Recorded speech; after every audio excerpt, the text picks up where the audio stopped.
এইসব জরিপের মোটামুটি খোঁজ খবর রাখি। তো আমার প্রথমেই মনে হয় একটা জিনিস, যে এই জরিপ যে করে এদের পেছনে ফান্ডিংটা কারা করে, এদের উদ্দেশ্যটা কি। তো যখনই আপনি এই প্রশ্নগুলো নিজের মনে করতে থাকবেন, তখনই আপনি স্বাভাবিকভাবে চেষ্টা করবেন খোঁজ খবর নিতে, যে আসলে ব্যাপারটা কি। একটা আমেরিকায় একটা আপনি তো জানেন একটা জরিপের জায়গা, মানে কথায় কথায় জরিপ করে, এটা করে সেটা করে, কিন্তু যতই জরিপ করুক আর যাই করুক, আমেরিকার সাধারণ মানুষের ভাগ্যের কোনো পরিবর্তন হয় না। খালি দল বদল হয়, একবার রিপাবলিকানরা আসে, একবার ডেমোক্র্যাটরা আসে, এই হয়। তারপরে নানান রকমের সোশ্যাল ইস্যু নিয়ে কথা বলে। কিন্তু সত্যিকার অর্থে আমেরিকা বা ইংল্যান্ড বা এসব যেসব জায়গায় জরিপ হয়, সেখানকার সাধারণ মানুষের যে ক্ষোভ, তাদের যে যন্ত্রণা, তাদের যে বেদনা, এটা মাঝে মাঝে আসে, কিন্তু এটার কোনো প্রতিকার হয় না। এটা কেন হয় না, তার কারণ সাধারণ মানুষ কাছে এইসব জরিপ প্রতিষ্ঠানগুলো ওইভাবে তারা যায় না। আর তাদের কোশ্চেন গুলো থাকে লোডেড। যেমন বলবে, আচ্ছা, এ, বা- বা- বাইডেন আর ট্রাম্পের মধ্যে কে ভালো। তো এখন আপনি যদি তাদেরকে, যে যাকে প্রশ্ন করছেন তাকে যদি আপনি তাদের ব্যাকগ্রাউন্ড ভালোভাবে বিশ্লেষণ না করেন, তারা কি অপকর্মগুলো কি করেছে বা করে নাই, এগুলো যদি খুব ভালোভাবে না বলেন, তাহলে তো তারা একটা হ্যাঁ না উত্তর দিয়ে। তো এখন বলে এটা সাইন্টিফিক, এটা সেটা। এখন নির্বাচনে হয়তো দেখা গেছে যে যারা জরিপ করছে তাদের নির্বাচন ফলাফল কি হবে মোটামুটি তারা ঠিক মতো বলতে পারে। তো আমার প্রশ্ন হলো, যে তারা ঠিক হলো, সবই সঠিক হলো, তাতে দেশের সাধারণ মানুষের কি উপকার। একটা দল হারিয়ে, মানে হারিয়ে আর একটা দল জিতলো, কিন্তু আমরা গত, মানে যুগের পর যুগ দেখতে পাচ্ছি যে পৃথিবীর সব জায়গাতেই দেখেন সাধারণ মানুষ খুবই ক্ষুব্ধ। আপনি বড়লোক দেশে যান, গরিব দেশে যান, ইন্ডিয়া যান, সব জায়গাতেই একই ব্যাপার। তার কারণটা কি, ওই যে বললাম যে মতলববাজ গ্রুপরা ওই জরিপগুলা করে, তাদের টাকা পয়সা দেওয়া হয় যে তোমরা এই এই প্রশ্নগুলা করবে। আচ্ছা, কয়দিন আগে আমি একটা লেখা লিখলাম, ইদানিং কালে দেখতে পাচ্ছি যে, আমরা তো মোটামুটি সবাই জানে যে মোহাম্মদ ইউনূস সাহেব খুবই মানে কঠোর সমালোচনার মধ্যে আছেন তার কার্যকলাপ নিয়ে। এখন এইটাকে কাউন্টার করার জন্য কি করতে হবে, ওনার পক্ষে কিছু লোকের মাঠে নামাইতে হবে। একটা কি ইন্টারন্যাশনাল রিপাবলিক, এটা একটা ফ্রড অর্গানাইজেশন, বুঝলেন। আইআরআই। আইআরআই, হ্যাঁ, এটা ওই আমেরিকান আপনি খেয়াল আছে রিপাবলিকান একটু পার্টি। একটু আপনাকে আপনাকে একটু স্মরণ করে দেই। আপনি খেয়াল আছে এই আর আইআরআই কিন্তু শেখ হাসিনা শেষ আমলের দিকে এসে একটা আমি, জরিপ করে দেখেছিল যে 70% লোক নাকি শেখ হাসিনার পক্ষে আছে। হ্যাঁ, তো এইটাই আমি আমি লিখেছি আমার কথায়, যে এরা, ওই যে বললাম না মতলববাজ। এখন এরা হ্যাঁ। হয়েছে কি, এখন ওই ট্রাম্প আসার পরে ইউএসএআইডি সমস্ত ফান্ডিং বন্ধ করে দিচ্ছে, মানে ওদের কার্যকলাপ সব, টাকা পয়সা নেই। তো হুম। এখন যেহেতু টাকা, এই ইউএসএআইডি এগুলাকে ফান্ড করতো, তথাকথিত গণতন্ত্রের উন্নয়ন বিভিন্ন দেশে, যে তারপরে সুশাসনের কথা বলে, মানে সব গদবাঁধা কথাবার্তা। তো এখন ইউএসএআইডি টাকা দেয়। এখন ইউএসএ তো টাকা নাই, এখন কোত্থেকে টাকা দিবে। এখন কি করো, এই বাংলাদেশে ইউনূস সরকারের কাছে আমরা একটা জরিপ করি, জরিপ করে তোমরা আমাদের কিছু টাকা পয়সা দাও, আমরা এটার মধ্যে এই। এখন আপনি জিনিসটা বোঝার, মানে আশা করি আপনার দর্শকরাও বুঝতে পারবেন, প্রত্যেকটা ব্যাপারের মধ্যে একটা ধান্দা আছে, মতলববাজ, হ্যাঁ। এবং হুম। এরা কারা চালায় এগুলা দেখবেন, ওই সমস্ত তথাকথিত মানে মেধাবী স্মার্ট লোকজন, ইউনিভার্সিটিতে পাশ করা, এরা এসে অ্যাকচুয়ালি তারা কাদের এজেন্ডা, মানে বাস্তবায়ন, তাদের কি দায়িত্ব, এটা তাদের প্রশ্নগুলাই দেখতে পারে। ঠিক একইভাবে এখন ওই যে আইআরএ কে নামায় কি বললো, যে ইউনূস সাহেবের সরকারকে 70, 69, 70 ভাগ লোক সমর্থন করতেছে। 2018 সালে তখন শেখ হাসিনা ক্ষমতায়, তখন চরম তার বিরুদ্ধে মানুষ, তখনও দেখলাম 70 ভাগ মানুষ তাকে সমর্থন করতেছে। তো এইসব মতলব তো আমরা তো এত বোকা, তাই না। তো এখন ভাই, আপনারা, আমাদের লেখাপড়া নাই, আমরা বিদেশে পিএইচডি টিএইচডি করি নাই, তারপরেও আমাদের সাধারণ জ্ঞান বুদ্ধিতে যা বলে, যে ভাই তুমি যখন যে ক্ষমতায় থাকে, তাদের জরিপ করলেই তোমার 70% আসে কিভাবে, এই এই জিনিসগুলো। আর তোমরা কাকে জিজ্ঞেস করো। এখন তুমি যদি বলো যে, আর প্রথম আলোর ক্ষেত্রেও আমি দেখলাম একই, আমি আর কোনো গুরুত্বই দিই না প্রথম আলোর এই সমস্ত ইয়েতে। তারা চেষ্টা করে, তারা খুব প্রফেশনালিজম দেখাচ্ছে যে এটা করে। কিন্তু এই যে এই সরকারকে নিয়ে এত, তাদের যে এত মানে কেলেঙ্কারি করতেছে একটার পর একটা সংস্কারের নাম করে, কোটি কোটি টাকা খরচা করছে, একটা সংস্কারের কোনো বাস্তবায়ন নেই। এবং সংস্কার কমিটির যে প্রধানরা ছিল তারা পাবলিকলি বলতেছে যে তাহলে আমাদেরকে দিয়ে আপনি এই কাজগুলো করালেন কেন?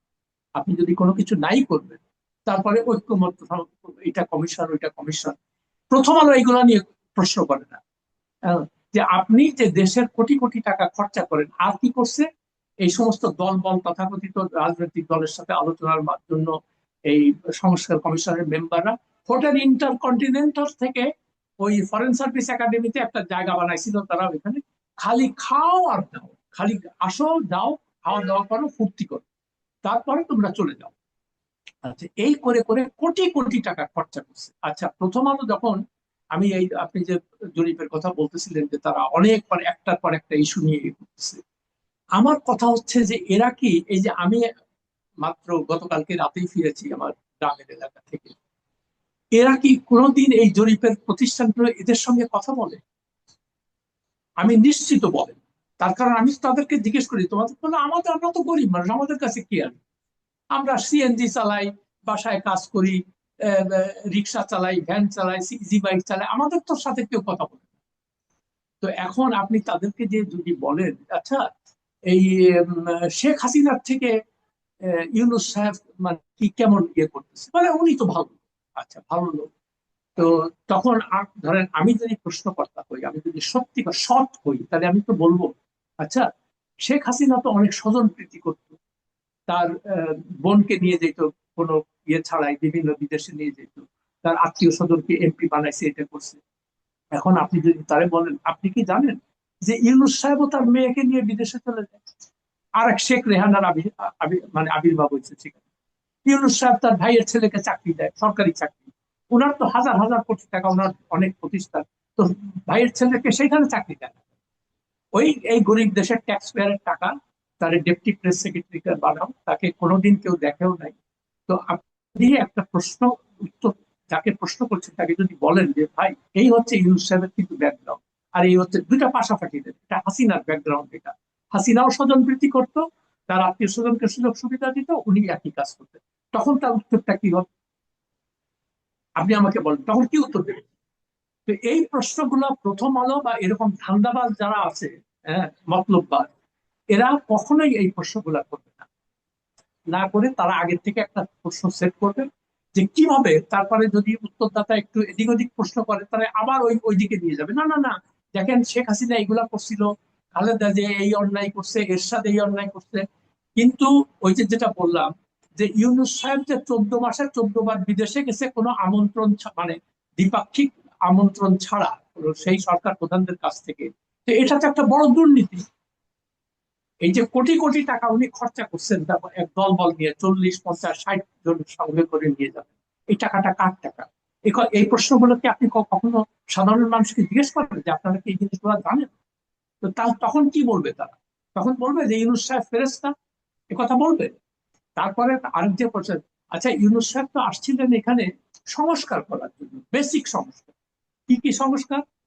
এই পুলিশের সংস্কার, প্রশাসনের সংস্কার, দুর্নীতির বিরুদ্ধে দুর্নীতিবাজদের শাস্তি দেওয়া, তারপরে নির্বাচন ব্যবস্থার সংস্কার।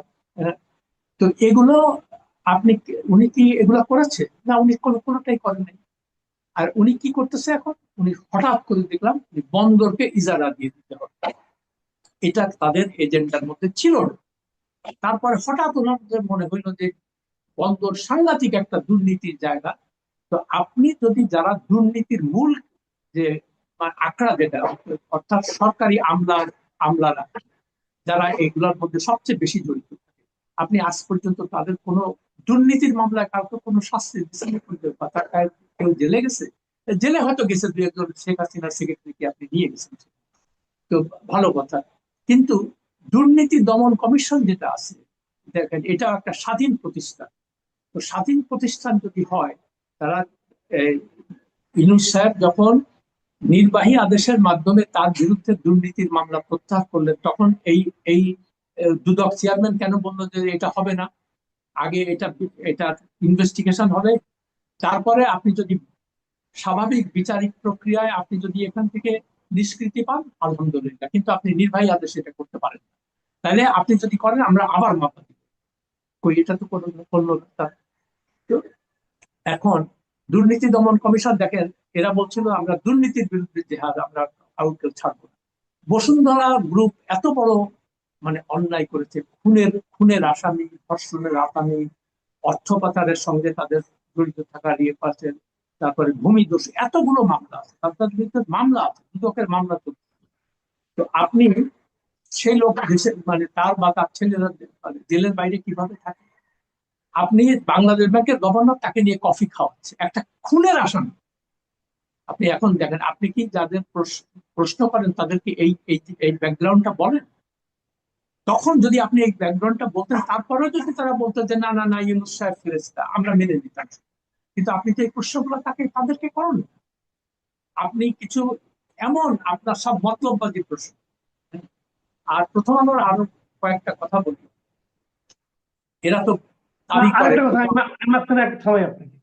জি জি বলেন। এই আলোচনাটা হচ্ছেই, আমি এটা নিয়ে একটু জানতে চাই যে এরকম কখনো হয় নাকি যে একটা জাতীয় দৈনিকে একটা জরিপকে কেন্দ্র করে এতগুলি রিপোর্ট এবং একাধিক দিন, এবং তাদের এখন এই জরিপটা কিন্তু অন্য কোনো প্রথম আলো নিজেদের জরিপ নিয়ে নিজেরাই প্রায় 10-12টা রিপোর্ট করছে এবং একাধিক দিন। আমি দুদিন তো দেখলাম, আজকের টাইমে এখনো দেখিনি। তো এটা কি আপনি কখনো দেখেছেন এরকম হয় এত রিপোর্ট করার ব্যাপারটা? আপনি তো জানেন যে আমি মানে New York Times, Washington Post, গার্ডিয়ানের কাজ করেছি ব্যক্তিগতভাবে, আমি তাদের করেসপন্ডেন্স অনেকদিন, কেমন একদিন দুই দিন না, দ্বিতীয় দিন। এনিওয়ে, তো তারা তো আমি দেখি নাই কোনো সময়। এখন প্রথম আলো বলতে পারে যে না, আমাদের তো দেখার দরকার নাই, আমরা একটা নতুন স্ট্যান্ডার্ড সেট করব। ভালো কথা, আপনারা করতেই পারেন, কিন্তু প্রথম আলোর মতলব নিয়ে তো আমার প্রশ্ন করতে হবে।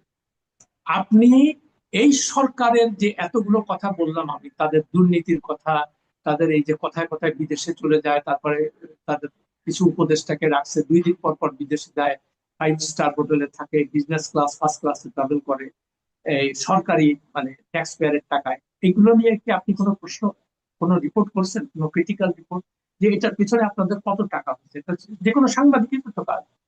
সাংবাদিকের প্রধান কাজ কি?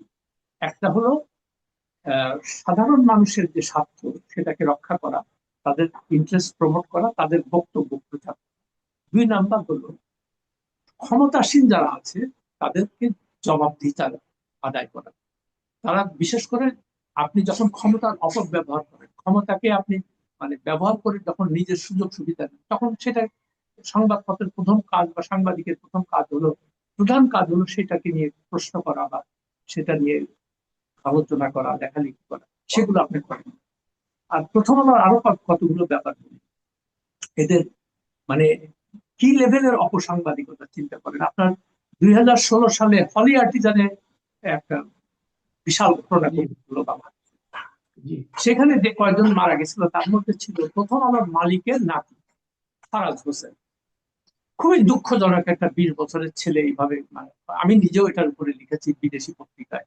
হ্যাঁ, তো সেখানে পরে দেখলাম যে ফারাজকে নিয়ে তারা বলছে যে ফারাজ ওই গুলাগুলির মধ্যে সে সাহসে, তার 2টা বন্ধু ছিল সঙ্গে, তাদেরকে বলছে যে তুমি কলমা পড়ো। তো একজন বুঝি পড়তে পারে না, সে হিন্দু ছিল, তারিশি জয়ের নাম করে, তার ক্লাসমেট ছিল। যাই হোক, এখন সেখানে কোন সম্ভবত নিউ ইয়র্ক টাইমস এর একটা রিপোর্টে তারা কোট করেছে যে এরকম সে ওখানে নাকি বলেছে খুব গুলাগুলির মধ্যে সে দাঁড়িয়ে বলছে যে না আমি একা যাবো না, আমার এই 2 বন্ধু ছাড়া আমি যাবো। এটা তো একটা বিশাল ব্যাপার। মানে এরকম একটা সিচুয়েশন যখন মানুষ নিজের জীবন বাঁচাতে ইয়ে করে, তখন সে এরকম। এখন প্রথম আলো এবং ডেইলি স্টার এটাকে নিয়ে খুবই, আর লতিফুর রহমান যেখানেই যায় সে পরিচয় দেয় যে আমার নাতি এটা করছে। আর একটা জিনিস লক্ষ্য করেন, আমাদের দেশে এটা তো ম্যাট্রিয়ার্কাল সোসাইটি না, মানে মার পরিচয় তো না, পরিচয় হলো বাপের পরিচয় হয়, এই দেশে বাপ দাদার পরিচয় হয়। এখন ফারাজ হোসেনের বাপকে বা তার দাদাকে এটা কি কোনো পত্রিকায় আসছে পর্যন্ত দেখছেন? কিন্তু সব সময় তাকে কাকে হাইলাইট করতেছে? তার মা এবং তার নানা। কেন?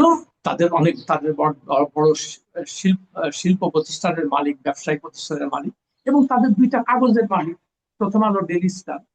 ফলে পরে কি করলো দেখেন, মানে কি আশ্চর্য ব্যাপার, একবার তারা প্রথম আলো বা ডেইলি স্টারের একটা রিপোর্টার বা থেকে এটাকে ভেরিফাই করার চেষ্টা করলো যে আদৌ এটা এইরকম পরিস্থিতি এরকম বলা সম্ভব কিনা।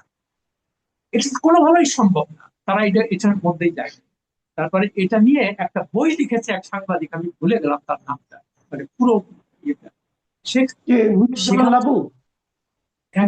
একটা কি নামটা আমি ভুলে গেছি, সে একটা বই লিখেছে এটা। হ্যাঁ, হ্যাঁ, হ্যাঁ, আচ্ছা, হ্যাঁ। তো তাকে যখন মানে জিজ্ঞেস করছে যে এরকম ফারাদ হোসেনের বই, বলছে না, এটার কোনো ভিত্তি নেই। আমি বহু ইনভেস্টিগেশন করছি, বহু লোকের সঙ্গে কথা, যারা মানে ওখানে জীবিত বের হয়ে আসছিলেন তাদের তো অনেকে ইন্টারভিউ, এরকম কোনো ঘটনা ঘটে। তো ডেইলি স্টার বা প্রথম আলো এই কাজটা তারা করলো না, করে একটাই কি, ওই যে লতিফুর রহমানকে তেল মারতে হবে, এবং তারপরে তার ফারাজ হোসেন সাহসিকতা পুরস্কার একটা চালু করলো। হ্যাঁ, প্রায় যতদিন সে বেঁচে ছিল এই পুরস্কার দিতে থাকলো, বছরের পর একজনকে দেয়া। তারপর দেখেন ওই পুরস্কারের কিন্তু আর কোনো খবর নেই, লতিফুর রহমান মারা যাওয়ার পরে আর কোনো খবর নেই। কেমন? তো এই যে মতলববাজি সাংবাদিকতা, অপসাংবাদিকতা বলবো, এখন প্রথম আলোকে নিয়ে সবাই। আরেকটা কি, এখন অনেকে বলে যে এই ইউনূস সাহেবের এই সরকারটা হলো প্রথম আলোর সরকার। তার কারণ দেখেন এদের যারা কলামিস্ট ছিল তাদেরকে নিয়ে ওইখানে সব তাদের রাইট। ওই যারা তাদের ভালো কথা, সেটা করতেই পারেন আপনার, তাতে আমাদের কোনো আপত্তি নেই। কিন্তু আমার কথা হচ্ছে যে আপনি যদি সত্যিকার অর্থে সাংবাদিকতা করেন, তাহলে তো আপনার জনস্বার্থে আপনার মানে সাংবাদিকতা করতে হবে। আপনি তো সেটা করছেন না, আপনি করছেন ব্যক্তি স্বার্থে বা গোষ্ঠী স্বার্থে। আর একটা তৃতীয় কথাটা প্রথম আলোর বলে, আমি তো একসময় তাদের সঙ্গে কাজ করেছি। তো আচ্ছা। 2014 সালে আমি তাদের ওখানে গেলাম কনসালটেন্ট। তো আমাকে মতি ভাই বললেন যে আমাদের এই ইন্টারন্যাশনাল পেজ আর ইয়েটা কি বলে, বিজনেস ইকোনমিক পেজটা খুব দুর্বল, আপনি যেহেতু ওয়ার্ল্ড ব্যাংকে কাজও করছেন আর ইন্টারন্যাশনাল অ্যাফেয়ার্স তো আপনার ইয়ে, তো আপনি তো আমি বললাম যে ঠিক আছে। তখন বলবো যে না, ঠিক আছে, আপনি ইকোনমিক পেজটাই দেখেন।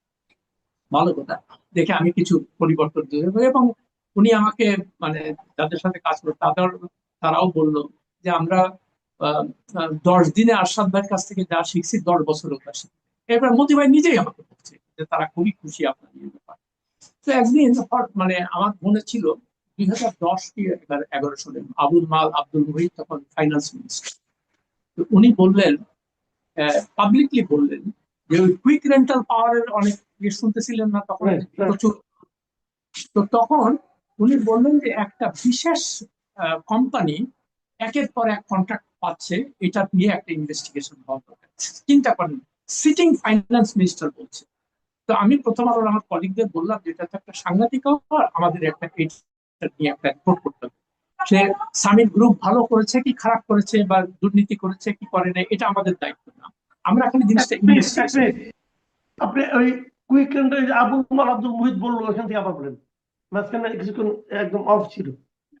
2014 সালে আমি যখন প্রথম আলোতে আবার আমেরিকা থেকে ফিরে এসে কাজ করতে শুরু করলাম, তো তখন ওই সম্ভবত 11 সালে আমার যতদূর মনে পড়ে, মুহিত সাহেব পাবলিকলি বললেন, তখন আপনাদের হয়তো মনে আছে যে কুইক রেন্টাল পাওয়ার, ওই যে ক্যাপটিভ পাওয়ার না কি বলে, এটা কতগুলো প্রাইভেট কোম্পানি, ওগুলো নিয়ে অনেক ইয়ে করলো, অনেক কন্ট্রাক্ট। এর মধ্যে সবচেয়ে বেশি কন্ট্রাক্ট পাচ্ছিল সামিট গ্রুপ, আজিজ খান, ফারুক খানের। রাইট।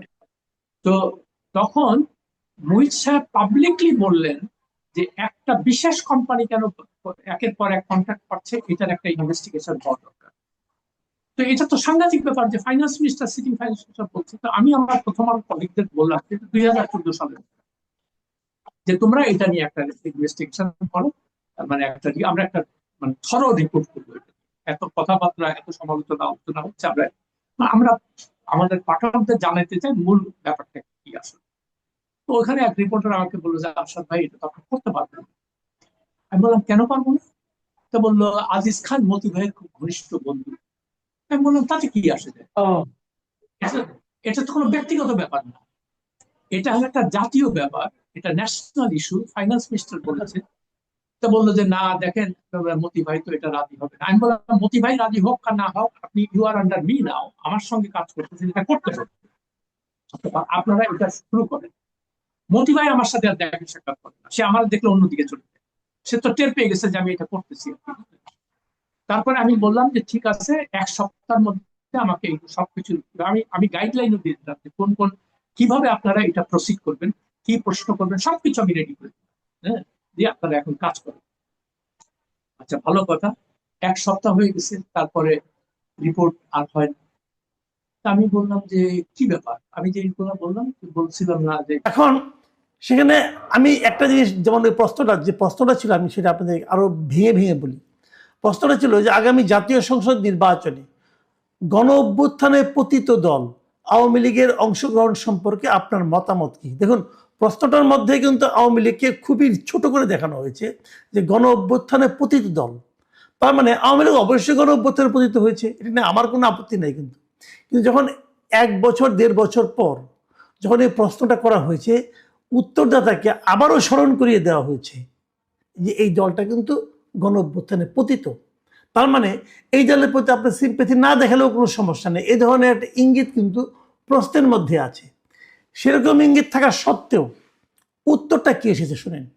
উত্তরটা এসেছে যে 27.8% উত্তরদাতা বলেছেন বিনা শর্তে আওয়ামী লীগকে ভোটে অংশ নিতে দেওয়া উচিত।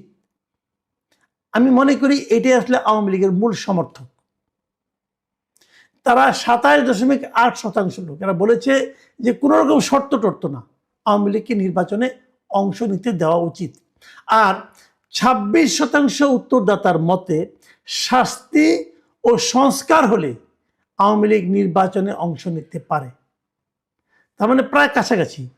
26% লোক মনে করেছে যে আওয়ামী লীগের যদি একটা শাস্তি দেওয়া হয়, অথবা আওয়ামী লীগ যদি নিজেদের মধ্যে কিছু সংস্কার করে, তাহলে তাদের নির্বাচনে অংশ নিতে দেওয়া উচিত। আর 14.8% মানুষ তারা বলেছে যে আনুষ্ঠানিকভাবে যদি আওয়ামী লীগ ক্ষমা চায়, তাহলে আওয়ামী লীগকে নির্বাচনে অংশ নিতে দেওয়া উচিত। মানে আওয়ামী লীগ বলবে যে আমরা যা করেছি এই সময়টাতে তারা ভুল করেছি, এটা বললেই তাদেরকে ক্ষমতায় যেতে দেওয়া, নির্বাচন করতে দেওয়া উচিত। এই তার মানে 3টা ধারণা। একটা হলো বিনা শর্তে দেওয়া উচিত, আরেকটা ধারণা শাস্তি ও সংস্কারের কারণে দেওয়া উচিত, মাধ্যমে দেওয়া উচিত, আরেকটা ধারণা হলো যদি তারা ক্ষমা চায় তাহলেই দেওয়া উচিত। এই 3টা যোগ করলে দাঁড়ায় 69.2%। এখন এই 69.2% লোক বলছে যে আগামী নির্বাচনে তারা কিছু শর্ত দিয়ে অথবা শর্ত না দিয়ে যেভাবে হোক তারা আওয়ামী লীগকে নির্বাচনে দেখতে চায়। আমরা যে নির্বাচনের দিকে অগ্রসর হচ্ছি, মানে ডক্টর ইউনূসের অন্তর্বর্তীকালীন সরকার, তারা যে নির্বাচনে আয়োজন করতে যাচ্ছে, সেই আয়োজনের সঙ্গে কিন্তু এই 69.2% মানুষের মতামতের কোনো মিল নেই। এই যে এত লোক বলছে যে আওয়ামী লীগকে নির্বাচনে অংশ নিতে দেওয়া উচিত, আর সরকার বলছে যে আওয়ামী লীগ নির্বাচন করতে পারবে না, তাহলে সেই নির্বাচনে সাধারণ মানুষের প্রতিনিধিত্ব, দেশের সমস্ত মানুষের যে মতামত, তাকে সত্যিকার অর্থে প্রতিফলিত হবে? আমার মনে হয় হবে না। এবং আমার সেই সঙ্গে এটাও মনে হয় সরকার একটা বড় ধরনের ঝুঁকি নিতে যাচ্ছে। দেখুন প্রিয় দর্শক, এটা যখন আমি সরকারের নিউজটা পড়লাম, পরে বিকেলের দিকে আমি আমার যে এই ইউটিউব চ্যানেলটা আছে সেখানেই আমি একটা জরিপের মতো করেছি, যে এই প্রশ্নটা আমি করেছি। আমার প্রশ্নটার সঙ্গে এদের প্রশ্নের খুব একটা অমিল নেই। আমার প্রশ্নটা ছিল যে আপনি কি মনে করেন আগামী নির্বাচনে আওয়ামী লীগকে অংশগ্রহণ করতে দেওয়া উচিত? আমি প্রশ্নটা ছোট করে করেছি।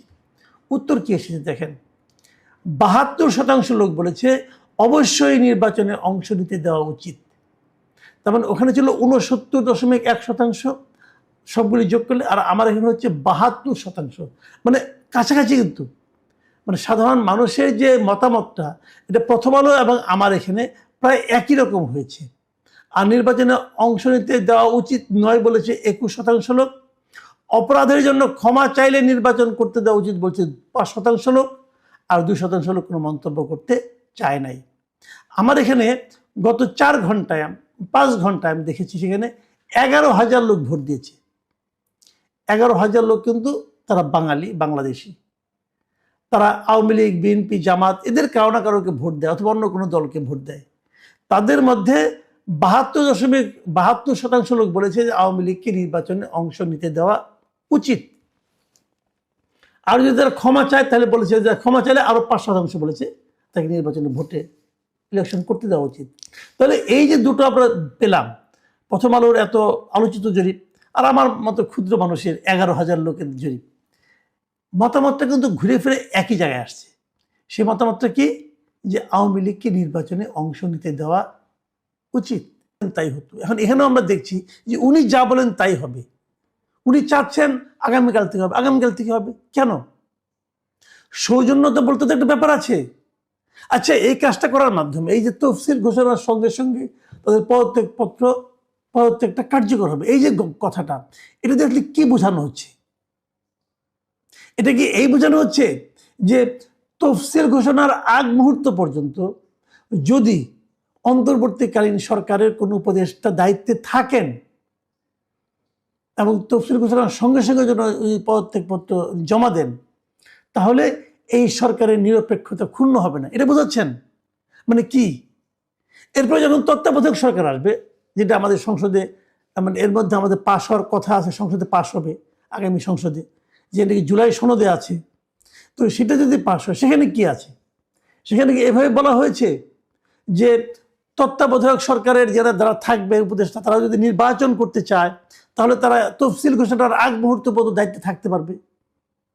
তাহলে তত্ত্বাবধায়ক সরকারের যে মূল যে বিষয়টা, মূল যে নীতিমালাটা, মূল যে বক্তব্যটা, সেটা কি? সেটা হলো নির্বাচনের সময় এমন একটা সরকার থাকবে যে সরকার নির্বাচনে অংশ নেবে না, মানে ওই সরকারের কেউ নির্বাচনে অংশ নেবে না, এবং কোনো দলের প্রতি ওই সরকারের বিশেষ কোনো রাগ, অনুরাগ বা বিরাগ থাকবে না। এই তো ছিল। এর জন্যই তো গত 17 বছর ধরে আওয়ামী লীগ বলেন, জামাত বলেন, এরা সবাই আন্দোলন করেছে। তো সেই আন্দোলনের ফল তারা কি পাচ্ছে? এরা কি দেখাচ্ছে?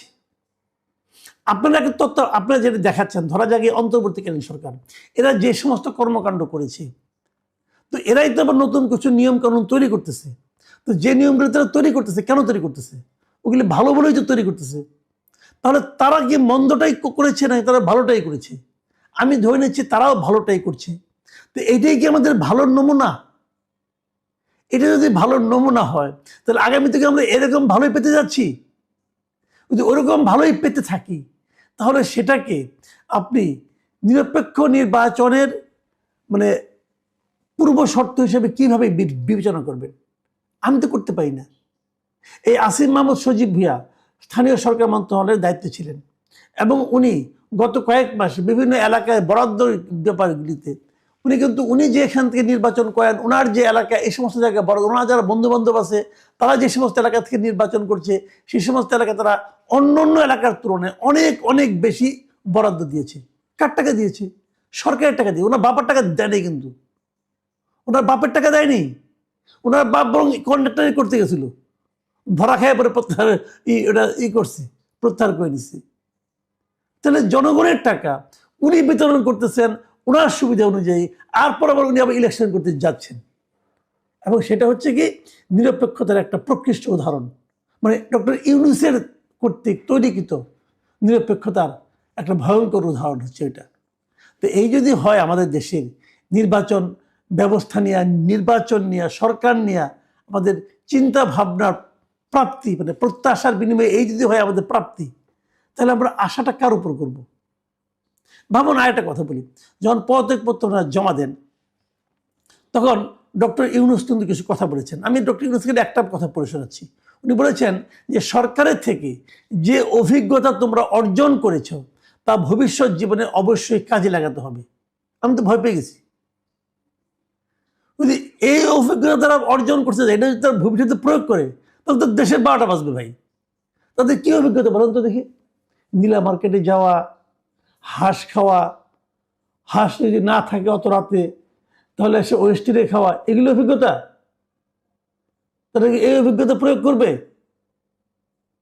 আচ্ছা ধরেন তাদের অভিজ্ঞতাগুলি কি সোনায় মোড়ানো ছিল, এই স্বনৈজ্জ্বল অভিজ্ঞতা তারা করবে, প্রয়োগ করবে? তারা ঢাকা উত্তরের মেয়র নিয়োগ করতে হবে, আসিফ মাহমুদ সজীব ভাই নিজে চিঠি লিখেছে ইয়াকে, মানে জনপ্রশাসন মন্ত্রণালয়কে নিজে চিঠি লিখেছে তাকে নিয়োগ দেওয়া হোক। এটা অভিজ্ঞতা, এবং যাকে নিয়োগ দিয়েছে সে তাকে খুব ভালো জানে, সে লোকের ভিতরে দুদক এখন তদন্ত করতেছে। 1 বছর হয়েছে মতো তার দায়িত্ব, এর মধ্যে সে এগুলি শুরু করে দিয়েছে। উনি আবার হিজবুত তাহরিরও ছিলেন নাকি। তারপরে আসিফ মাহমুদ সজীব ভাই নিজেও কি ওই একই সঙ্গে ছিলেন, একই সংগঠন করতেন? এই সমস্ত প্রশ্ন করবে না, তাহলে আপনি কি করে জানলেন সে এত ভালো মানুষ? আচ্ছা ঠিক আছে, রাখেন। আর কি অভিজ্ঞতা অর্জন করেছেন উনি? অভিজ্ঞতা অর্জন করেছেন আগ্নেয়াস্ত্র নিয়ে বিমানবন্দরে ঢুকে পড়েছেন। ভালো কাজ ছিল, বলছে ভুল হয়ে গেছে। স্বরাষ্ট্র উপদেষ্টা আবার বলে এরকম ভুল হয়েই থাকে, যে লোকে চশমা নিয়ে ভুলে ঢুকে পড়ে, এইভাবে সে নাকি অস্ত্র নিয়ে ঢুকে পড়ছে। অস্ত্র মানে গুলি নিয়ে ঢুকে পড়ছে, এবং গুলি কিন্তু আগ্নেয়াস্ত্রের অংশ, ঢুকে পড়ছে। এই অভিজ্ঞতা। আচ্ছা, এই সমস্ত অভিজ্ঞতার বিপরীতে আমার একটা প্রশ্ন মনের মধ্যে খুব জাগছে। আমরা সকলেই জানি, কানাঘুষা আছে যে এখনো বাংলাদেশ সেনাবাহিনী কোনোভাবেই তারেক রহমানের এই ফিরে আসাটাকে মেনে নিতে পারছে না, এর একটা বড় অংশ। সুতরাং এখন তারেক রহমানকে যদি দেশে ফিরতে হয়, তাকে সেনাবাহিনীর সাথে একটা আপোষ করতে হবে, এবং এই আপোষেরই কিছু ঘটনাক্রম হচ্ছে তারেক রহমানের এই ক্ষমা চাওয়া। প্রিয় দর্শক, আপনাদের অনেকেরই হয়তো মনে আছে এবং অনেকের হয়তো মনে নাই, তারেক রহমানকে 111 সরকার গ্রেফতার করেছিল এবং ব্যাপক টর্চার করেছে, এবং সেই গুরুতর টর্চারে তার কোমর এবং তার মেরুদণ্ডে স্থায়ী আঘাত পেয়েছেন বলে আমরা জানি, এবং দীর্ঘদিন ধরে তিনি ইউকেতে চিকিৎসা নিচ্ছিলেন। এখন যদিও তার চলাফেরা দেখা যায় যে তিনি সুস্থ আছেন, কিন্তু বোঝাই যায় যে তার সেই ভীতির জায়গাটা এখনো রয়ে গেছে, এবং সেই ভীতি আছে বলেই 5 আগস্টের পরের এত অনুকূল পরিবেশের মধ্যেও তিনি দেশে ফিরে আসার সাহস পাচ্ছেন না। এই সাহস না পাওয়ার মূল কারণটাই হচ্ছে সেনাবাহিনী। কারণ এই যে শুধুমাত্র মেজর জেনারেল রুমির কাছে তিনি যে ক্ষমা চেয়েছেন তার মিসবিহেভিয়ার জন্য, তার উগ্র আচরণের জন্য বা অপ্রত্যাশিত আচরণের জন্য, সেটাই একমাত্র ঘটনা নয়। সেই সময়কার ইতিহাস যদি কানাঘুষা শুনে থাকেন, যে সেনাবাহিনীর ব্যক্তিগত ক্ষোভ ছিল তার উপরে, কারণ তিনি অনেক তখনকার পদস্থ সেনা কর্মকর্তাদের সাথে এই ধরনের মিসবিহেভ করেছেন বলে সেনাবাহিনীর সূত্রে, আনঅফিসিয়াল সূত্রে এই ঢাকা শহরে বিভিন্ন কানাঘুষা ছিল। এবং তখনই লোকজন বলতেন যে যদি সেনাবাহিনী কখনো তারেক রহমানকে বাগে পায়, তারেক রহমানের জন্য ব্যাপক মুশকিল আছে। 111-এর পরে আমরা সেটাই দেখলাম, তারেক রহমানকে হাওয়া ভবন থেকে গ্রেফতার করা হয়েছিল এবং পরবর্তীতে তাকে ব্যাপক নির্যাতন করা হয়েছে, এটা অস্বীকার করার কিছু নেই। কিন্তু সেইটা করেই শেষ নয়। সেনাবাহিনী তাকে নিয়ে হয়তো আরও ধরে রাখতে চেয়েছিল, খেলতে চেয়েছিল, সেটা সম্ভব হয় নাই, কারণ তারেক রহমান অনেকটা কৌশলেই বাংলাদেশ থেকে তখন বেরিয়ে যেতে সক্ষম হয়েছিলেন। কৌশলে কারণ হচ্ছে, এটা মনে রাখতে হবে যে তখনকার যে কেয়ারটেকার সরকার ছিলেন, তত্ত্বাবধায়ক সরকার, সেনাবাহিনী নিয়ন্ত্রিত সরকার আসলে সেটা, সেই মঈনুদ্দিন ফখরুদ্দিনের সরকার তারেক রহমানকে এত সহজে ছেড়ে দিতে চাচ্ছিলেন না। এর অনেকগুলো প্রমাণ আছে, কথাবার্তা আছে। আমি যদি একটা রেফারেন্স শুধুমাত্র টানি, মার্কিন যুক্তরাষ্ট্রের যে তখনকার দূতাবাসের প্রধান ছিলেন, রাষ্ট্রদূত ছিলেন জেমস এফ মরিয়ার্টি, তিনি তার সরকারের কাছে যে রিপোর্টটা পাঠিয়েছিলেন, সেটা 2008 সালের সেপ্টেম্বরের 3 তারিখ, সেখানে তিনি এই কথাটা পরিষ্কারভাবে উল্লেখ করেছেন। পরবর্তীতে উইকিলিক্সের মাধ্যমে আমরা এই গোপন নথিপত্রগুলো পেয়েছি, কিন্তু আদারওয়াইজ আমাদের পক্ষে জানা সম্ভব ছিল না। সেখানে মার্কিন রাষ্ট্রদূত যে কথাটা বলছেন, Tarique Rahman notoriously corrupt and violent son of former Prime Minister Khaleda Zia, মানে মার্কিন যুক্তরাষ্ট্রের দৃষ্টিভঙ্গিও তারেক রহমান সম্পর্কে এটা থেকে বোঝা যায়, notoriously corrupt and violent। Corrupt, notoriously মানে হচ্ছে যে কুখ্যাত, করাপ্ট অ্যান্ড ভায়োলেন্ট, কারণ দুর্নীতি এবং সন্ত্রাসের জন্য কুখ্যাত তারেক রহমান, সাবেক প্রধানমন্ত্রী খালেদা জিয়ার পুত্র।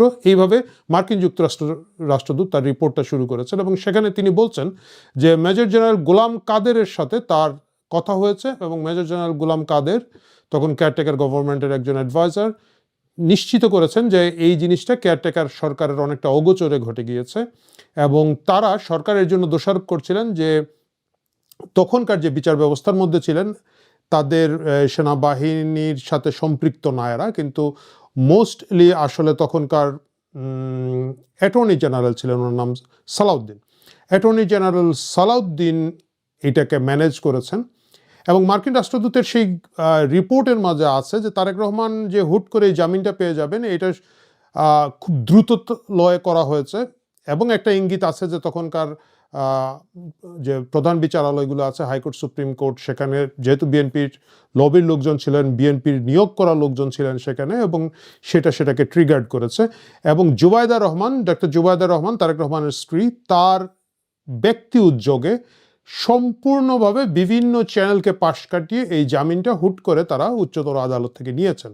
এবং মার্কিন রাষ্ট্রদূত সেখানে তার রিপোর্টে উল্লেখ করছেন যে এমনকি তারেক রহমানের যে লয়াররা ছিলেন তারাও আসলে প্রাথমিকভাবে বলেছিলেন যে এই জামিন আবেদন করা উচিত হবে না, কিন্তু সকলের অ্যাডভাইসের বাইরে গিয়ে, পরামর্শের বাইরে গিয়ে জুবাইদা রহমান খুব দ্রুত করেছেন। ধরেই নেওয়া যেতে পারে যে জুবাইদা রহমান অন্য কোনো লবির মাধ্যমে এই পরামর্শটা পেয়েছিলেন এবং সেটা খুবই নাইসলি ডিজাইন ছিল, যার কারণে খুব দ্রুত তারেক রহমান জামিন পান এবং পরবর্তীতে তিনি যুক্তরাজ্যে, ইউনাইটেড কিংডমে চিকিৎসার জন্য চলে আসেন। সেই সময় থেকে আজকে পর্যন্ত তিনি এখানেই আছেন।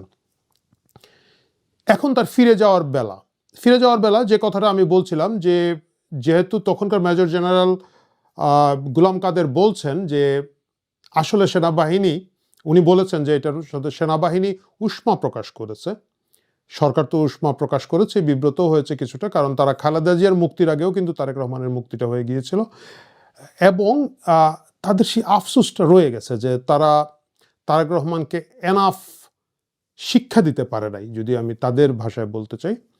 এখন যখন তারেক রহমানের ফিরে যাওয়ার সুযোগ এসেছে, 5ই আগস্ট গত বছরের পট পরিবর্তনের পরবর্তীতে, তোমার দেশ আমার দেশ, তারেক জিয়ার বাংলাদেশ, সেই তারেক রহমান দেশে ফিরতে পারছেন না, কারণ সেনাবাহিনী এখনো তার ফিরে আসতে রাজি নয়। মজার ব্যাপার হচ্ছে তখনকার সেনাবাহিনীর একটা বড় অংশ আওয়ামী লবির বা আওয়ামী লীগ সমর্থিত মনে করা হচ্ছিল।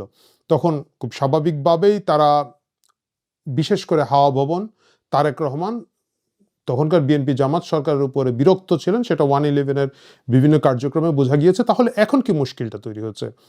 এখন তো সেই আওয়ামী সমর্থিত সেনা অফিসাররা এখন দায়িত্বে নেই, তাদেরকে বিভিন্ন জায়গায় ছড়িয়ে ছিটিয়ে দেওয়া হয়েছে, কেউ কেউ গ্রেফতার হয়েছেন, কেউ কেউ অবসরে আছেন, 2-1 জন পালিয়েও গিয়েছেন। তাহলে তারেক রহমানের সমস্যাটা কোথায়? সমস্যাটা হচ্ছে বর্তমান সেনাবাহিনীর যেটা রয়েছে, সেই সেনাবাহিনীর একটা বড় অংশ এটা anti Awami League, but pro BNP নয়, এরা প্রো জামায়াতের লোক। মানে জেনারেল ওয়াকার থেকে শুরু করে তার প্রিয়ভাজন যারা আছেন, তাদের কথাবার্তা, আচার আচরণ, দেহভঙ্গি, ভাষাভঙ্গি করছে। চাঁদপুর থেকে এমপি হয়েছিল আওয়ামী লীগের তথ্য গবেষণা সম্পাদক ডক্টর সেলিম মাহমুদ। মোহাম্মদ আরাফাত, তাকে তো আপনারা সবাই চিনেন, আর মুহিবুল হাসান চৌধুরী তাকে চিনেন। এর কারণ হলো তিনি এই মুহূর্তে আন্তর্জাতিক গণমাধ্যমে আওয়ামী লীগের পক্ষে যেভাবে উচ্চকণ্ঠ এবং যেভাবে অত্যন্ত দ্রুততার সাথে স্মার্টলি কথাবার্তা বলছেন, সরকারকে প্রশ্নবিদ্ধ করছেন এবং আওয়ামী লীগকে হাইলাইট করছেন, এটি আওয়ামী লীগের জন্য অত্যন্ত উপকারী, কিন্তু সরকারের জন্য ভীষণ রকম, যাকে বলা হয় একটা থ্রেট। তারা যে কাজগুলো করতে যাচ্ছেন বা যে ন্যারেটিভগুলো তৈরি করতে যাচ্ছেন, তার বিপরীতে এগুলো একটা থ্রেট। তো সরকার ধরে নিয়েছে যে এখানে জয়, জনাব সজীব ওয়াজেদ জয়, সাইমা ওয়াজেদ পুতুল জনাবা, আর আওয়ামী লীগ সভানেত্রী শেখ হাসিনা, ওনাদেরকে আসলে আনাটা এত সহজ হবে না, আর আনাটা ঠিক হবে না। এর সঙ্গে অনেক আবেগ জড়িত, সেন্টিমেন্ট জড়িত, রাজনীতি জড়িত, প্রোটোকল জড়িত। কিন্তু দ্বিতীয় ক্যাটাগরিতে যারা আছেন, যেমন জনাব ওবায়দুল কাদের আছেন, মানে কামাল কাদের, জনাব ওবায়দুল কাদের, জনাব আসাদুজ্জামান খান কামাল, জনাব সেই জাহাঙ্গীর কবির নানক এবং জনাব বাহাউদ্দিন নাসিম, এই কয়জন মানুষকে সরকার টার্গেট করে যদি, তাহলে সরকারের জন্য দেখা গেল ভারতের সঙ্গে একটা নেগোসিয়েশন করতে সুবিধা হয়।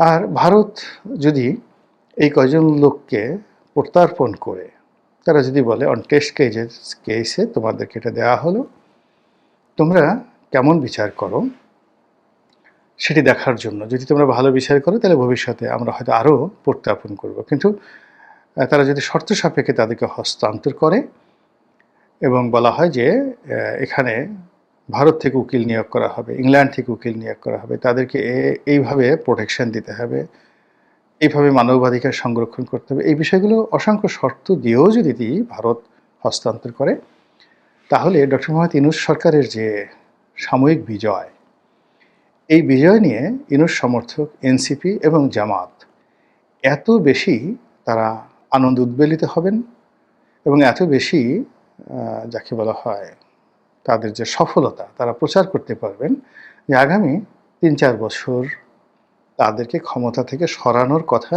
কারো মাথায় আসবে না।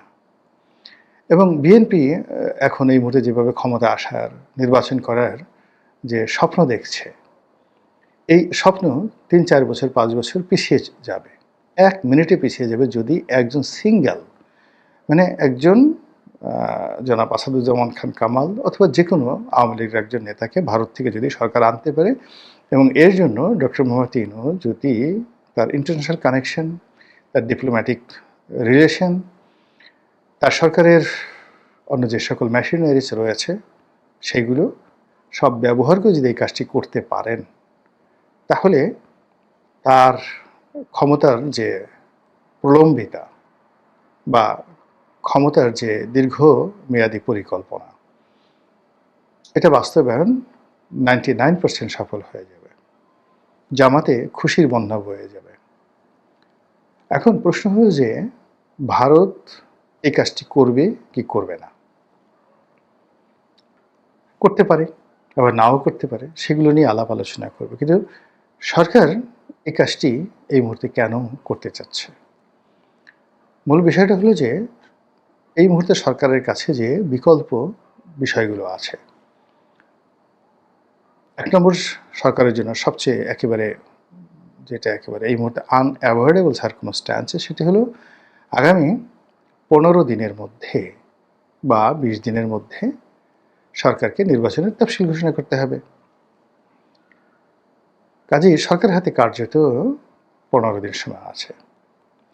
আর তফসিল ঘোষণা করার পর যদি সেই তফসিল থেকে সরকারকে ফিরে আসতে হয়, তাহলে দুর্যোগ লাগবে, দুর্ঘটনা লাগবে এবং সারা দেশে এমন বিশৃঙ্খল পরিবেশ লাগবে যেটা ১/১১ পূর্ববর্তী সময়ে সেই আজিজ কমিশন, মাহফুজ কমিশনে হয়েছিল নির্বাচন নিয়ে।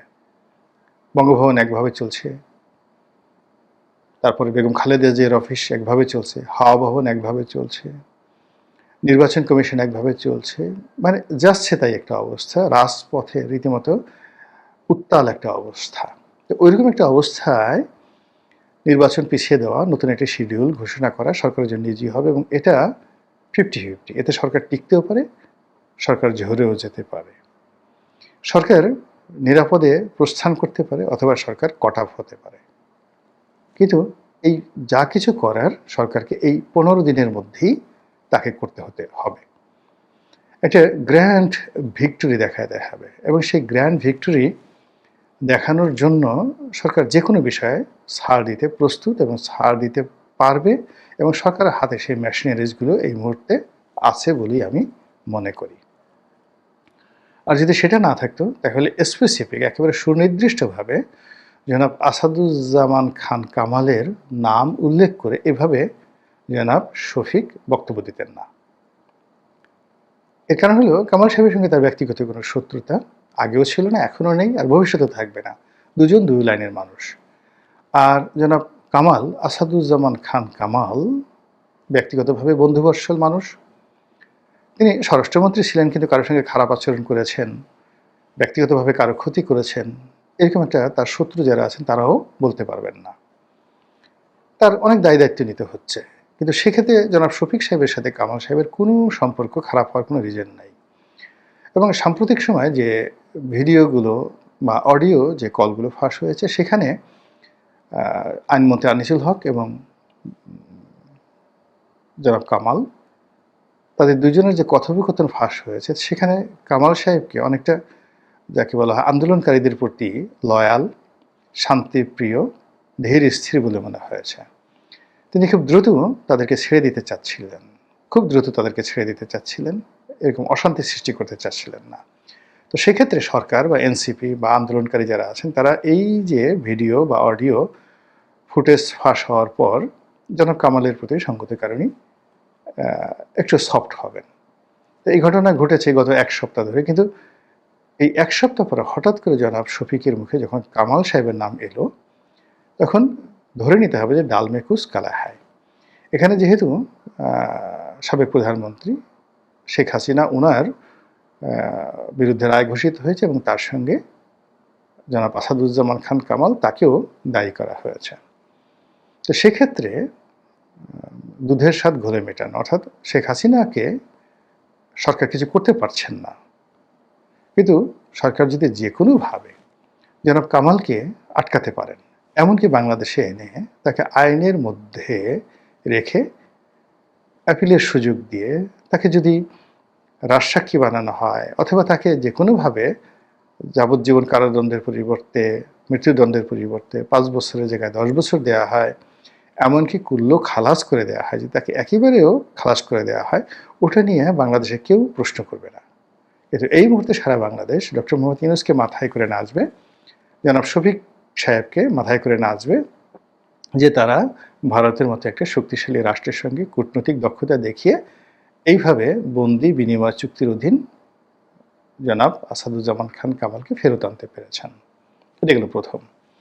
আর এর ধারাবাহিকতায় তারা ওই বাকি যাদেরকে চাচ্ছেন, জনাব ওবায়দুল কাদের, তারপরে শেষে জাহাঙ্গীর কবির নানক এবং বাহাউদ্দিন নাসিম। এর কারণ হলো তারা আওয়ামী লীগকে সারা বাংলাদেশে সুসংগঠিত করার চেষ্টা করছেন, বক্তব্য দিচ্ছেন, এবং ধরে নেওয়া হয় তাদের সবারই ব্যক্তিগতভাবে অনেক নেতাকর্মী, যেটাকে ক্যাডার বলি আমরা, দেশের মধ্যে আছে, যা কিনা সরকারের জন্য এই মুহূর্তে বিরাট একটা হুমকি। তো কাজেই তাদেরকে যে কোনো মূল্যে বাংলাদেশের যদি আনা যায়, জেলখানায় রাখা যায়, কবজায় রাখা যায়, তাহলে সরকার যে পথ অতিক্রম করতে চাচ্ছে আগামী দিনে, সেই পথটি তাদের জন্য আরও মধুময় হয়ে উঠবে। তো ভারতের সাথে এই বিষয়গুলো নিয়ে তাদের আলোচনা যদি হয়, তাহলে সেক্ষেত্রে ভারত কেন এই কাজটি করবে, আর সরকার এই মুহূর্তে ভারতকে কিভাবে লোভাতুর করবে, বাধ্য করবে, সেই বিষয়গুলো নিয়ে সংক্ষেপে আলোচনা করে আজকে ভিডিওটি শেষ করব। আপনারা জানেন যে ডেনমার্কের একটি কোম্পানির সঙ্গে মানে চট্টগ্রাম একটি বন্দরের নতুন একটি বন্দর, একটি টার্মিনাল তৈরি হবে, সেই ব্যাপারে 30 বছর মেয়াদী একটা চুক্তি হয়েছে। এখন এই চুক্তিটি যদি উইথহেল্ড করে দেওয়া যায় কোর্টের মাধ্যমে, ইতিমধ্যে কোর্টে মামলা হয়েছে, এটি যদি বাস্তবায়নের পথে বাধা তৈরি করা হয় এবং এখানে এটা নিয়ে যদি ভারতের সাথে বার্গেনিং করা হয়, তাহলে সরকার এখানে সফল হবে। এর কারণ হলো যে এই বন্দরটি যদি ডেনমার্ক তৈরি করে, তাহলে এটা একটা কেপিআই জোন হয়ে উঠবে, অত্যন্ত গুরুত্বপূর্ণ একটি কেপিআই জোন হবে। ডেনমার্ক ন্যাটোর সদস্য, আর সেই বন্দর রক্ষা, মেনটেন থেকে শুরু করে সব কিছু করার জন্য সেই বন্দরে ন্যাটোর শূন্য, আমেরিকান শূন্য যে কোনো সময় উইদাউট এনি নোটিশ আসতে পারে, এবং এখানে আমেরিকান শূন্য, ন্যাটোর শূন্য আসা মানেই ভারতের 12টা বেজে যাওয়া। ভারত কখনো এই জিনিসে চাইবে না মিলিটারি পয়েন্ট অফ ভিউ থেকে। 2 নম্বর হলো যে আপনারা জানেন যে ভারতের আদানি গ্রুপ নরেন্দ্র মোদী সাহেবের একেবারে ঘনিষ্ঠ, তারা পৃথিবীতে বন্দর নির্মাণ করার ক্ষেত্রে one of the leading company. A P Moller group যেভাবে বিখ্যাত একটি কোম্পানি টার্মিনাল নিয়োগ করার মানে নির্মাণ করার ক্ষেত্রে, পরিচালনা করার ক্ষেত্রে, তদ্রূপ আদানি গ্রুপও কিন্তু সারা দুনিয়াতে অনেক বড় বড় বন্দর চালাচ্ছে। তারা ইসরায়েলে হাইফা বন্দর তৈরি করেছে এবং সেটা পরিচালনা করছে। পারস্যে, ইরানে তাদের বিরাট বিশাল ইনভেস্টমেন্ট রয়েছে সেখানে একটি বন্দর পরিচালনা করার ব্যাপারে।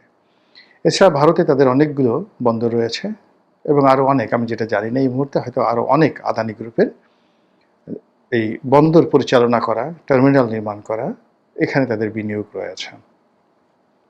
তো সেক্ষেত্রে আদানি বাংলাদেশে যে ইতিমধ্যে বিনিয়োগ করেছে পাওয়ার সেক্টরে, সেক্ষেত্রে এই যে $900 মিলিয়ন, তো $900 মিলিয়ন মানে $1 বিলিয়ন চেয়ে কিছু কম, 9,000 বা 10,000 কোটি টাকার মতো।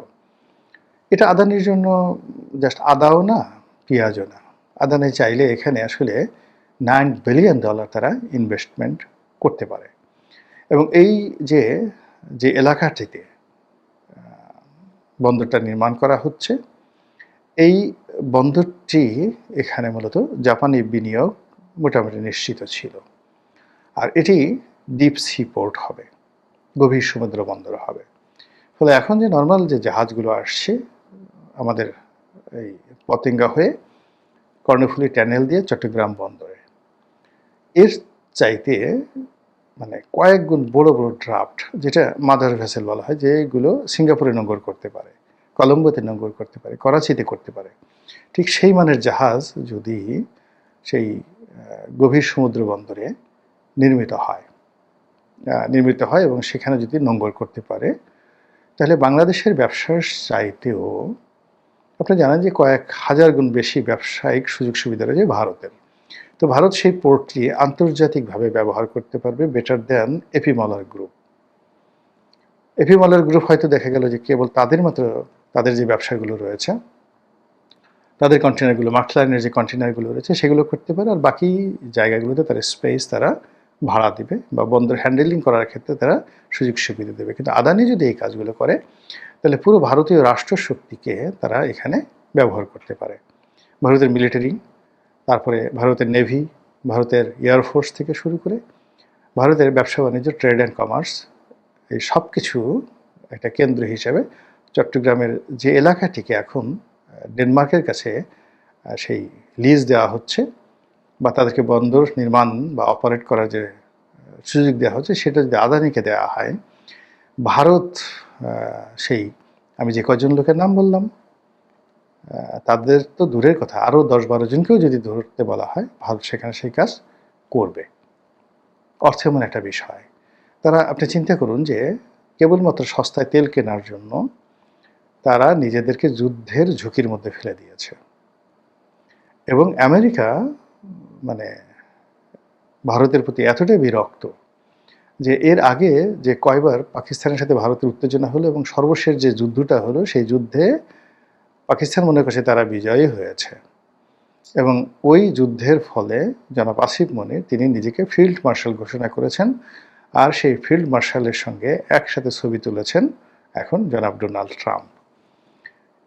আলোচনার টেবিলে বসে নয়, বরং আসন সমঝোতা অঙ্কে বেগম খালেদা জিয়ার অসুস্থতা দিয়েও এখন নির্বাচন কৌশল সাজানো হচ্ছে। এনসিপি নিজে নির্বাচন কমিশনকে বলছে বিএনপি চেয়ারপারসনের স্বাস্থ্য, সামগ্রিক রাজনৈতিক পরিস্থিতি সব বিবেচনা করে তফসিল ঘোষণা করতে।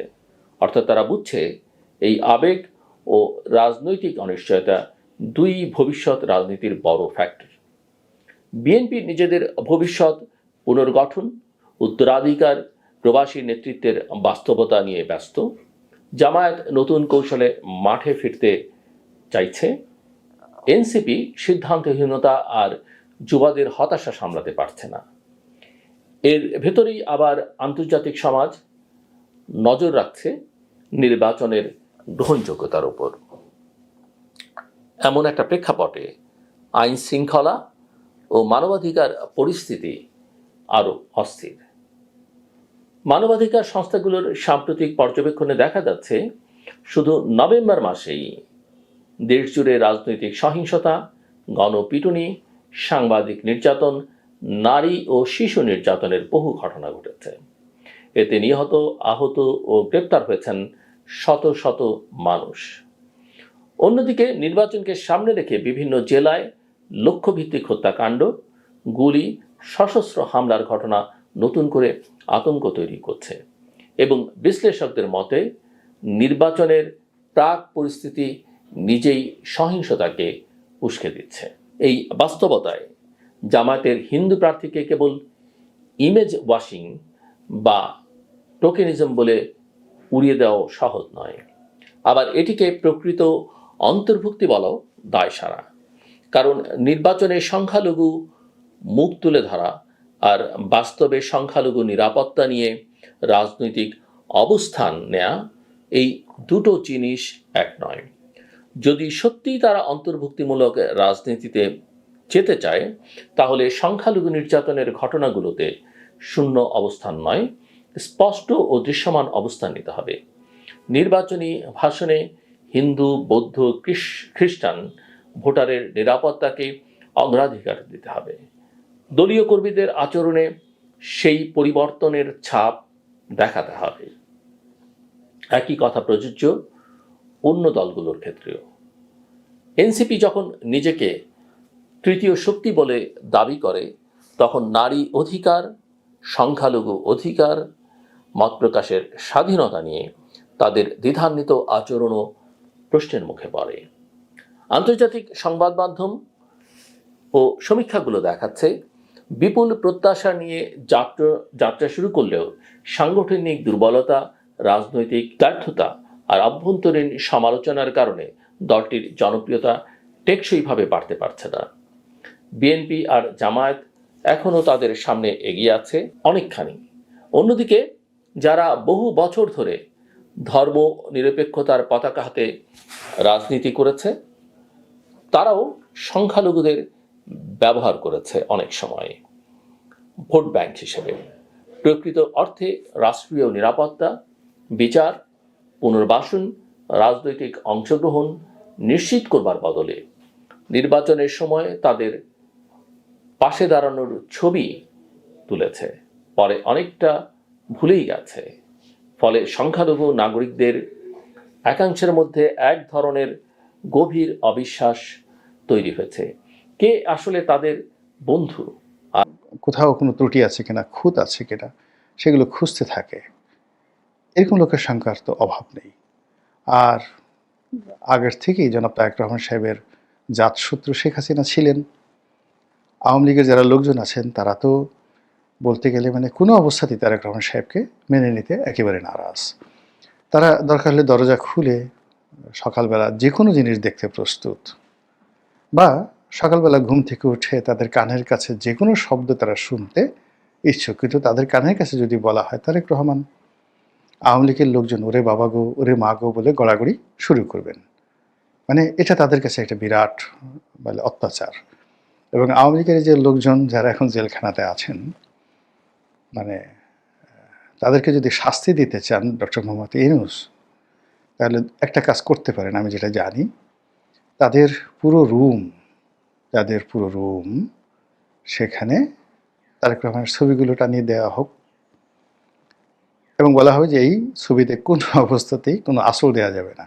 যদি আসল দেওয়া হয় তাহলে এই শাস্তি হবে।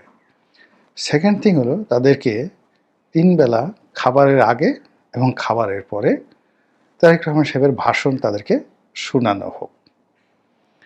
আপনি গিয়ে দেখবেন 1 সপ্তাহের এই থেরাপিতে আওয়ামী লীগের লোকজন পুরো কাপড় চোপড় নষ্ট করে জেলখানাতে তারা একেবারে হাসপাতালে ভর্তি হয়ে যাবে। তাদেরকে আর আনতে পারবেন না, এর চেয়ে শাস্তি আর তাদের কাছে নেই। এরকম অবস্থা। তারেক রহমান সম্পর্কে আওয়ামী লীগের যারা লোকজন তাদের অ্যালার্জি, এটা আপনি লিখে রাখে দেখেন, এটাই অবস্থা। তো সেটা আরও ইদানিংকালে আরও বেড়ে যাচ্ছে, কেননা সতীনের পুত্র যদি মোটাসোটা হয়, সেক্ষেত্রে অন্য সতীনের যেভাবে একটা চুলকানি হয়, তদ্রূপ রাজনীতির যারা প্রতিপক্ষ, শত্রু, তাদের জীবনে যদি সুখ হয়, তাহলে নিজের যে দুর্ভোগ দুর্দশা, তার চেয়ে তো ওই সুখ তাদের কাছে অসহ্য হয়ে যায়।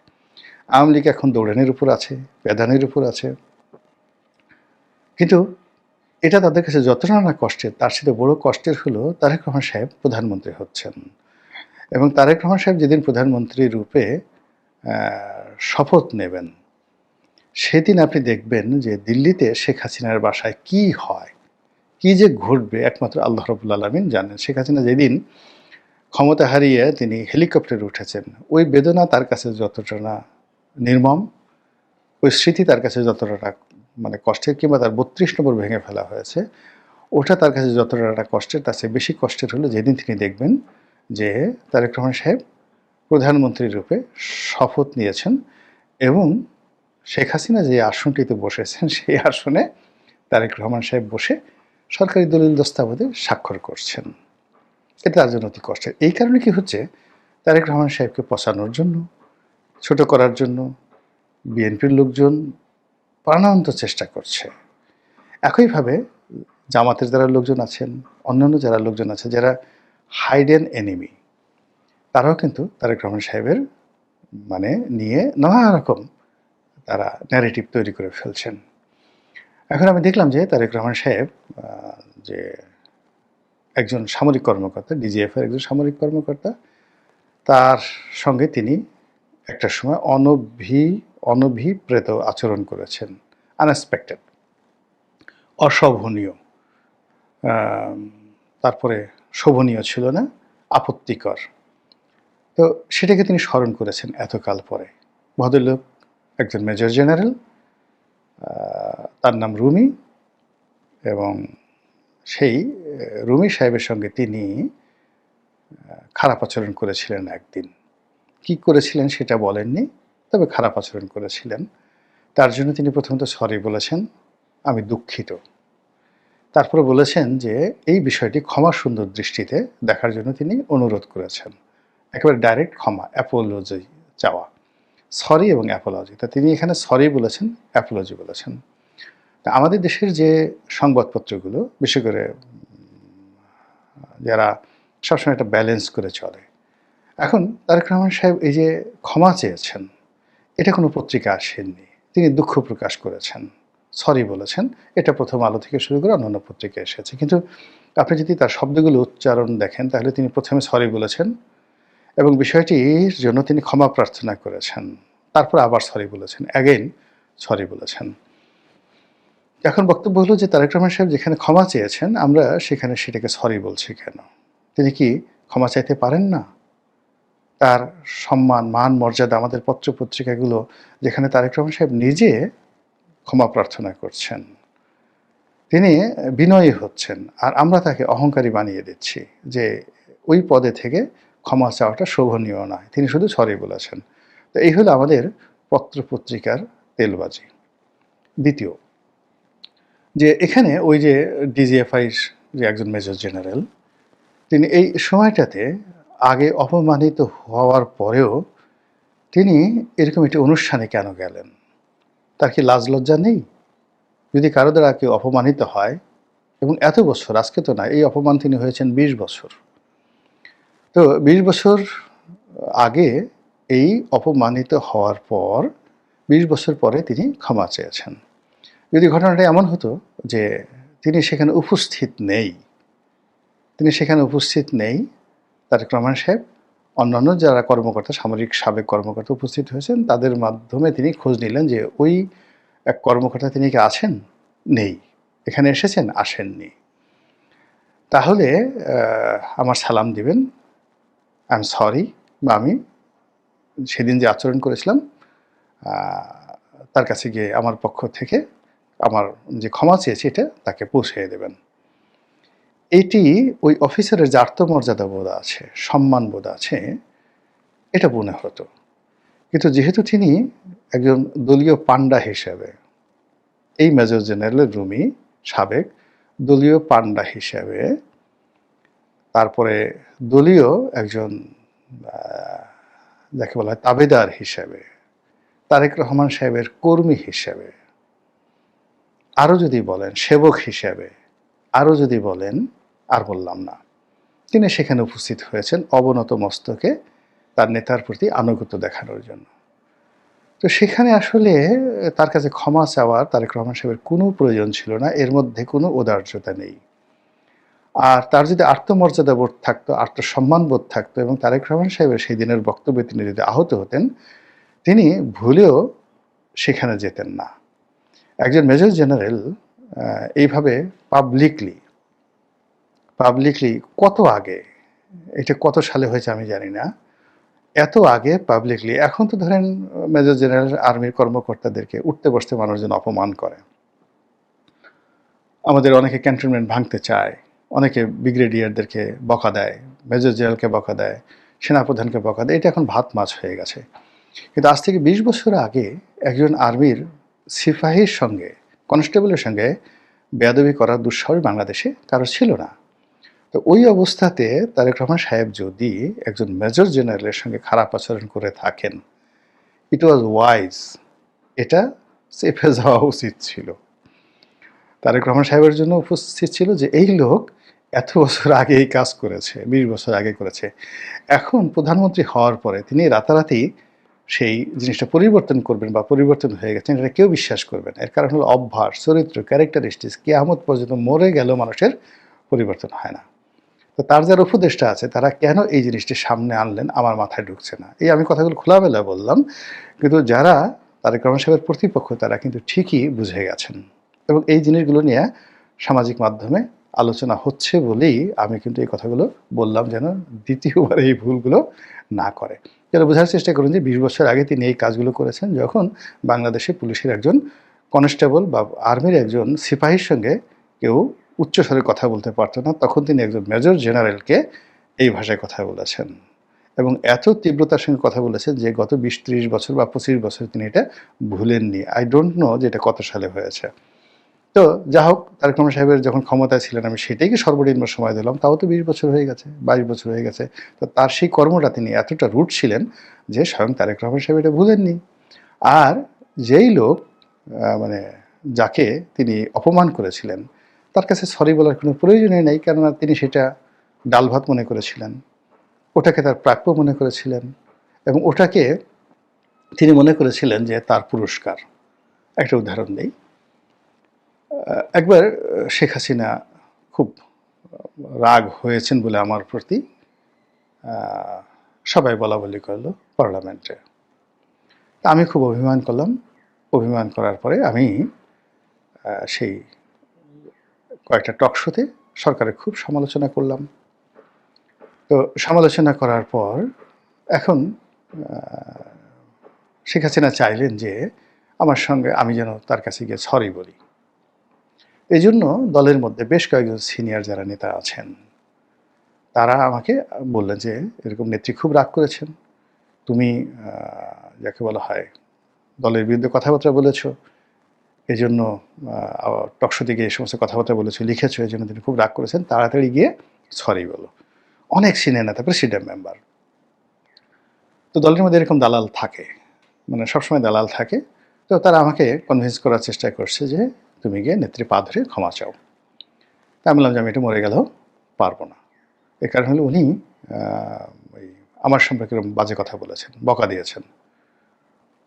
তো তারা বলে যে আরে কি বলো তুমি, শেখ হাসিনার পবিত্র মুখ দিয়ে তোমার সম্পর্কে কথা বলেছে, এটা গালি হোক যা হোক, এটা তো তোমার জন্য একটা প্রশংসা, এটা তো তোমার জন্য একটা বিরাট ব্যাপার।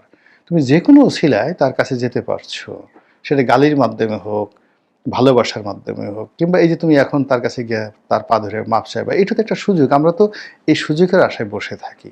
বিশ্বাস করেন আওয়ামী লীগের প্রেসিডিয়াম মেম্বার, আমি নাম বলে দিতে পারবো এখন। তা আমি তাকে বললাম যে ভাই মাফ করেন, আমার এই রাজনীতি দরকার নেই, আমার এই নমিনেশন দরকার নেই, আমি যেভাবে আছি সেভাবেই থাকি। এটা 2011-12 সনের ঘটনা।